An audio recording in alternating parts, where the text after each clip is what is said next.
Voilà, bonjour, Pai Konsare. Gal Pai Gal Labangal Nantu Galinde. Pai Ngangal Nandai e Paile. Aray ko bimbido.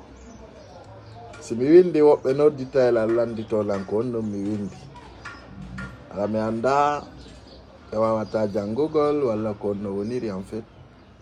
Ala be fala ko mi wolu be nana. Ok. Aray ko mi ari on andintinde do ato bine budde do. Aray taw ko yon partage video on. Don andi pay ko wasane dimku. Pay ko new kun hore mum. Pay ko tajan kun hore mum wuddu.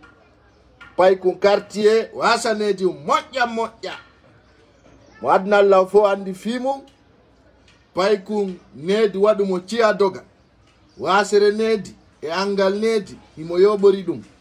O teddina mawdo o teddina pay ko mo hayfini fi fo. Aray non don andi sonna jokkadi wakkilido. Mo jabata mawbe mun yawe dum no inne kajjatu biro jallo noddirtedo deka. Aray non ko mi adi on andintinde do e source jame labudi di. Aray Ousmane Nyeloy Jallo. Aray o hewti ka cour d'appel Conakry fi nyaawore makko tammere nde. Aray non don andi sukabe ben fo ino humpiti no andi programme jidi. Don andi menen be ngaddana on source ji labudi. Me ngaddana on piji buy. Don andi kumpay kun wasanedi yete ko Ousmane Nyeloy. Ousmane Nyeloy sikkuno aduna on ko do woni kono te aduna on ko ley woni. Aray non e saajidi e nder o pasu do mi ara yo humputugol ko feddata ko leydi ko. Mademoiselles et messieurs, chers Guinéens, chers compatriotes, je viens pour vous informer ce matin.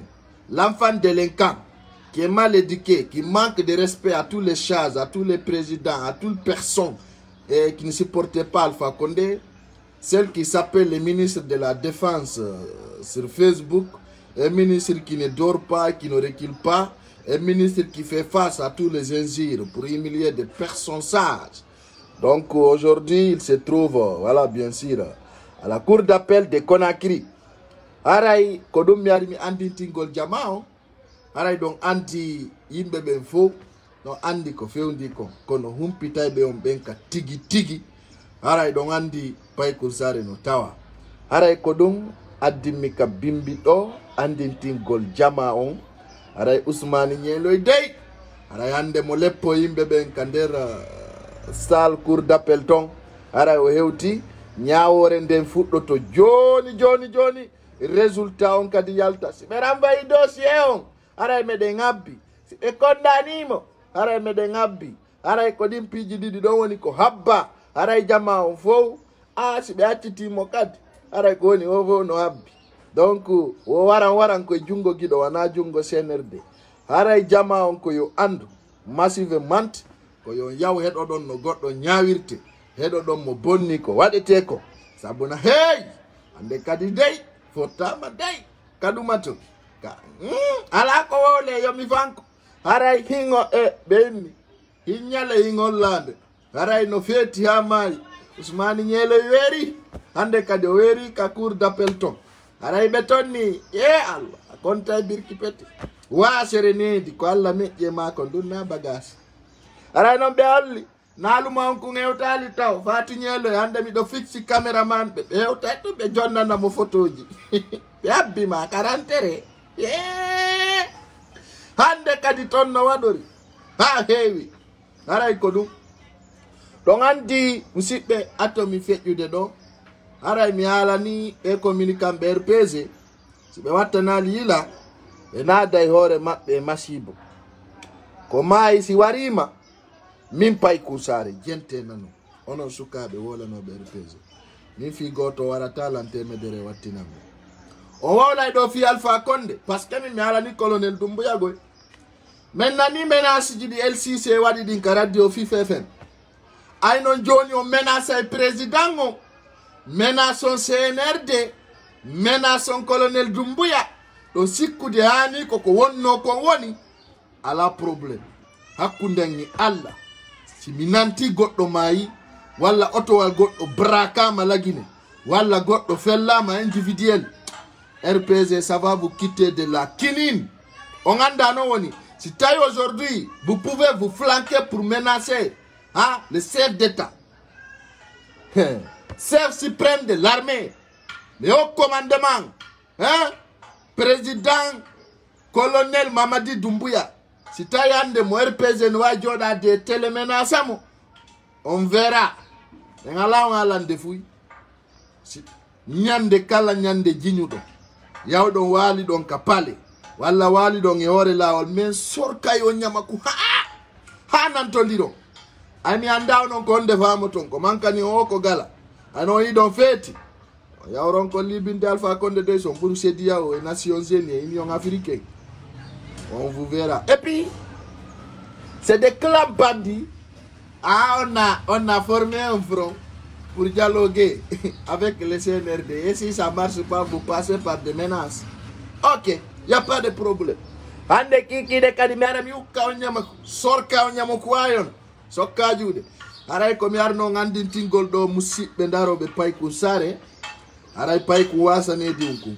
yenno unku mabo yimbe payku kun ala nedi payku kun andanda horema Ousmane Nyeloy aray mokka cour d'appel Conakry aray ko wano dum yarno andin tingol don fi yon humpito ko fewndi ka sare Conakry o saydo ka bimbi do aray ko dum weti ton ko dum woni nyallude aray non nyaawore nde fuddoto joni ka cour d'appel ande kadi yewtere waday ande kadi mo bonna hula aray ko dum payku sare arno yewtugol aray mido salmina colonel Doumbouya salmina CNRD salmina président Cellou Dalein Diallo et famille des infos aray mo kala e kala mum e gido mum wosi fo no fota jodo ndara o pullo futa woli dum aray kadi hande kadi den ka suudu nyaawore ka cour d'appel Conakry Nyeloy bien un ministre qui ne dort pas et tu dors maintenant de ino ma yalta Facebook kamoni oy be wadi conférence de presse o ko konde amoni gonga ka réalité o ajama gerata gonga gerata maintu aray cour d'appel no wonani jama o fo aray don tuwa yawde hore nedi e hore teddugal e hore faamu e hore compétence wa banto to biñudo tumo wulla o naka wadi modum fo aray taw son kan serer RPG o akide be hore mabbe donc aray ko dum ils sont suspendus Souleymane Ndiaye procureur général awapang aray anki jamma be yowtan nan ko yata sandu anyi hop colonel Doumbouya weccintinne leydi sand combien de siti ko 100 et quelques anki colonel Doumbouya yowti douanier o weccintini bu mi yon police yon kadi yara si be ka douane ka police be woni rewde be yowti no gasa ka police don bura ya 200 ko be yowtata ko ibe resa sudeni tete ben ka police hanki jemma ka douane men wali men yowti ton ko yata 100 et quelques personnes ka douane foppu men nabi retere si men wi ka douane men yara ka police yala ni on ko catégorie 123 ne 123 personnes men yowti ka douane si men gayni ka douane men yara ka police si men yay non ka police donc ko inde 500 policiers men nada ta retere 500 da be no andi be no da wo 43 on no dudi men inde ane be ni be 43 c'est toro men ni okay men wattani be 123 si auto almangal dogali mo ya nada vitesse supérieure nyo yo do kadi yo goddo wowlu ka douane minnio ka douane sam daka ko be no wo ka armée le haut supérieur de l'armée mais yotani be 43 be wodun no dudi mais yay ka douane mais sofini 123 personnes 123 personnes donc kadi so wi no dudi tum goddo wadi c'est toro ça on doit pas faire ça si mais yay ka police ko 3000 mais yotani 3000 personnes mais même pas kagoy CNRD ɓe ala birdi kamɓe si ɓe yewti ɓe fuɗɗi ke yewtude ɓe yewte si goɗɗo wi ɓe yewtata ɓe yewtan ammoni hombo pooɗi ko kaduwa ñanki ko 123 personnes ɓe weccini ala retere ƴette kilike kala kumongo moɓon kala ko wonani on e duwañi seekon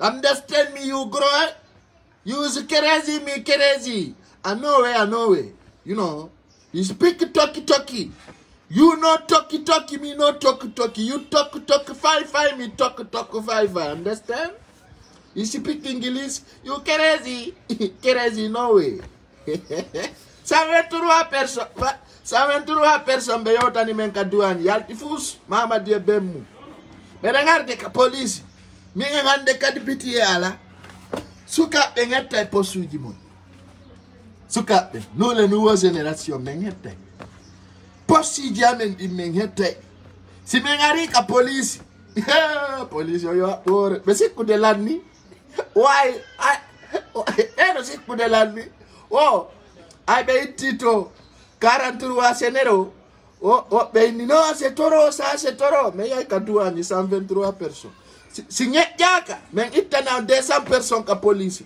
na bafoytunde na fabutunde wana damantangal ber camara mais ino ton ɗi buyɗi o ganda ono ino ton ɗi buy bandiji de commissaire ino ton buy police routière ji itteteɗi hara ɗi duwa ka daragol ka hore lawo policier jo si waɗi mawɗo a tawata joni o daroto yeeso oto wara mo hara fi 1000 francs guide wara e mo ɓe ittaymo toon ɓe ɗaɓɓanomo ka wuura haray ko ɗum mi arno yewtugol ka bimbi ɗo haray mo siɓɓe si allah ulanɗo jaɓi leydi redde resete komi mari tun komi haala mi haalana CNRD si ɓe nangali ɗi bandiji ka sere RPG ɗo si ɓe sikki ɓe menasay colonel Doumbouya on va mêler de terrasser pour vous de ɓe haalani on si ñeelo yaltuno yaytini siɗo ɓe wonayno saabu lagine déstabilisé ko ɗum woni option maɓɓe on ko ɗum woni objectif maɓɓe on c'est à dire ko tikko tak il faut qu'il déstabilise le CNRD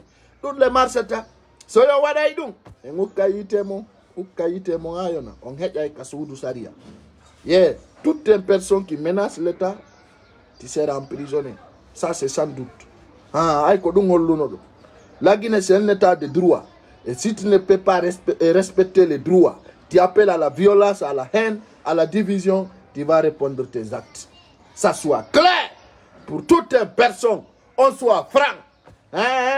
Alpha Condé o heƴay kam babba ko Allah nangi mo heƴay ton min indi on ka duwañi men frappe yanki jemma 123 personnes ɓen ɗo fo ala retraite ka police si min ngari police o yaɓɓore dey yane karamo ko mon wakkilo ɗon moƴƴa karamo ko Doumbouya no arde o baka himo addori ko yonata yokku vive président Doumbouya vive CNRD vive les nouveaux visages de la Guinée vive la vérité vive la justice transparente on compte tout sur justice ara to nanaki ara ko ɗum mi arno andintingol on ka bimbi ɗo mon frère Tian miɗo ka guetoru an frère o miɗo jooɗi kami tawata ɗo mi waɗay kala ko mi faala ara mi woni tranquille haray jama ko mi arno andintingol ɗo e nder o vidéo ɗo haray ko andintingol Ousmane Ñeloy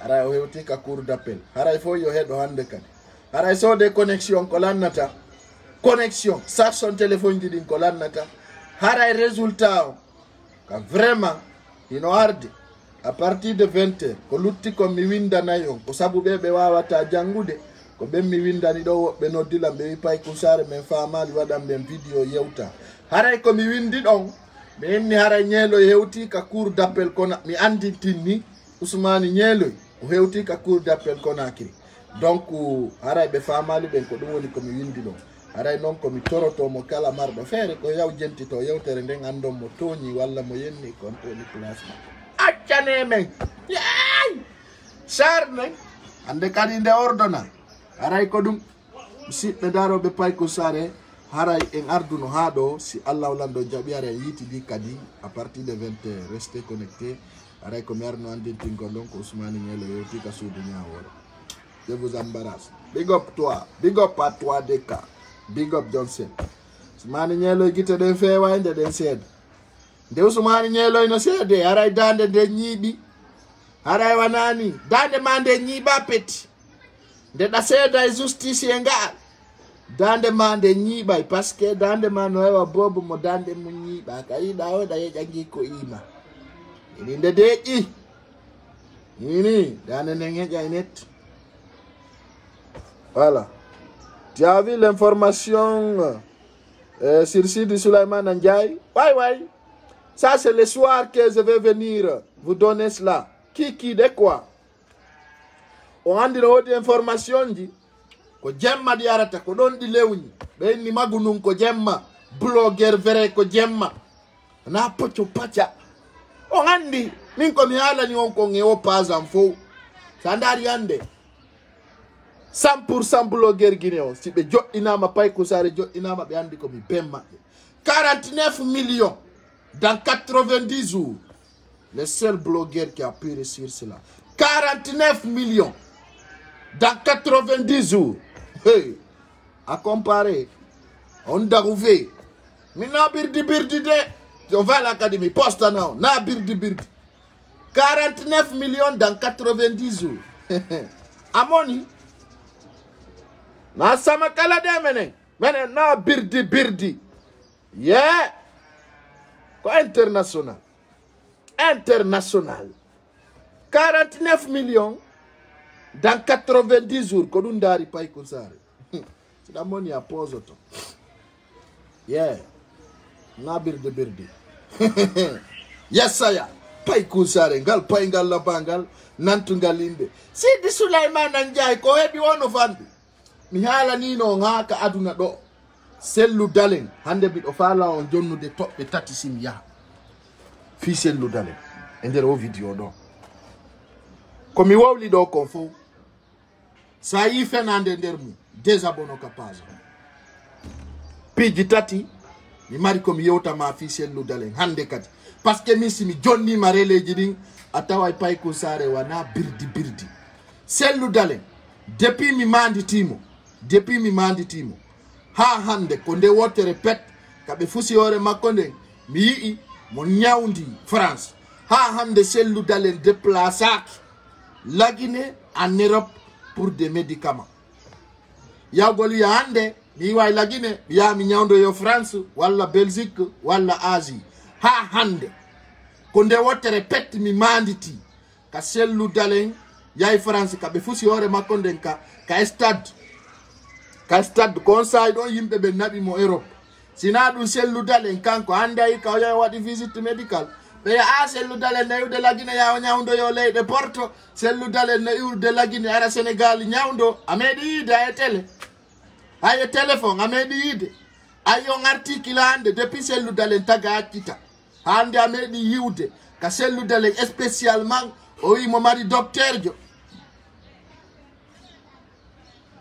amedi ide be nawdo ko docteur jo sellu dalen onni fode usuno mari hajjali matu no mari e Alpha Condé wole take min non mi meda yide docteur Sellu Dalen ansa yi ay ko photo addana tu vas pas le voir. Deuxièmement kala jamfido Sellu Dalen e ore tonye awattata itande ka postuma walla duubi didi tawata itaka woni sika avocat woni sika police woni ka procureur woni sika kala no wonirda ay bay problème e fonctionnement.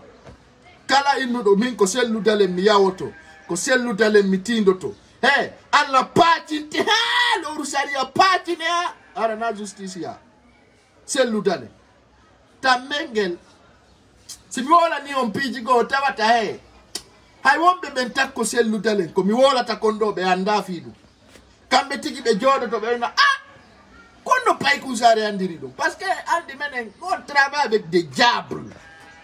Nanen ko jinna wondiame si me wola ni ma goddu fema yeddata nanen hakkunde Allah ndaru fuddinobe janfagol Sellu Dalen ben en 2020 de ittitaw 2010 janfi mo ben fop ka résultat jonnete buyi wito wobbe mayi wobbe fewndo mayata landi pardon en 2015 busi nauni jamfi bemo woɓɓe mai woɓɓe itta ko fonction mu woɓɓe assassinat 2020 jattuɓe mo passeport nangi yimɓe makko toñimo e ore toñe o wi leere yoni hakkude Allah leere yoni hay o kayre por ɓe yewtima i hande ni Sidi Souleymana Ndiaye sanctionnama i sandari piiji ɗin a taway komi wolanta makko fe selludalen min na hoccoci kode na birdi kono tami wowlu fo he e garta e kikiri à partir de 20h komi arno andirtin gollon aray Ousmane Nielo hewti ka suudu ñawol partagez maximum fiyo yimɓe ɓe gumpito.